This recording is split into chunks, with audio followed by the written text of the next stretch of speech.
In the year 2013, UNEP was the proud co-host of the Global South-South Development Cooperation Expo here in Nairobi, Kenya, the headquarters of UNEP. It was a remarkable event in so many respects. The first time that the Expo indeed was actually hosted at a UN duty station in the Global South. Secondly, a very solutions-oriented forum in which we saw the idea of South-South cooperation not only being viewed as an added element of international cooperation, but indeed as becoming an ever more prominent and scaled-up one. Nowhere else than in the field of renewable energy have we, from a vantage point of the United Nations Environment Programme, been observing the remarkable shifts that are happening in our global economy. Where 10 years ago the vast majority of, for instance, photovoltaic technology and panels were produced and exported from industrialized countries, in the year 2014 the opposite is true. The vast majority is now being produced and exported from developing countries, and indeed the South-South trade plays a very significant part, with over 50% of that trade indeed being of a South-South export nature. It is just one illustration of how the dimensions and also the scaling up of South-South cooperation is becoming ever more important in our rapidly shifting global economy. The ability of the United Nations system to not only foster, nurture, support and also assist South-South cooperation is something that we have been doing for a long time.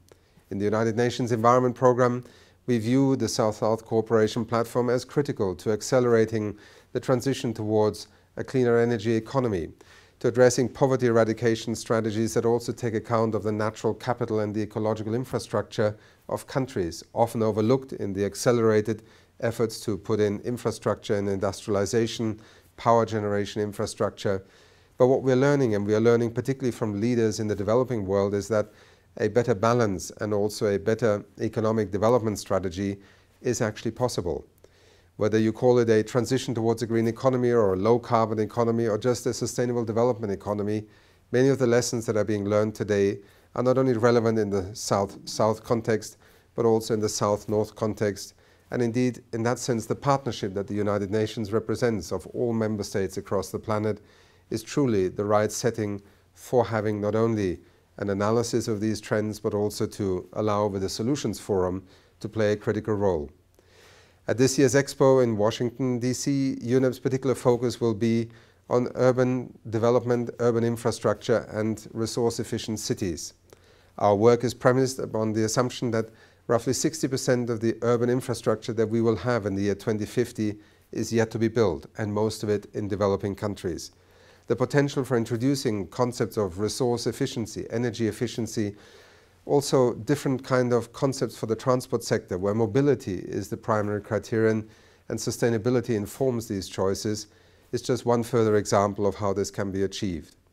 We hope that through the contributions that we can make this year, you will find many inspiring examples and also opportunities to engage with other countries, companies, and indeed also cities, because very often many of these innovations are being rolled out at the local and regional level, particularly in the big cities around the world.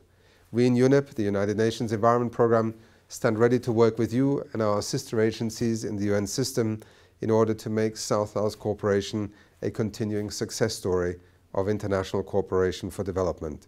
Thank you.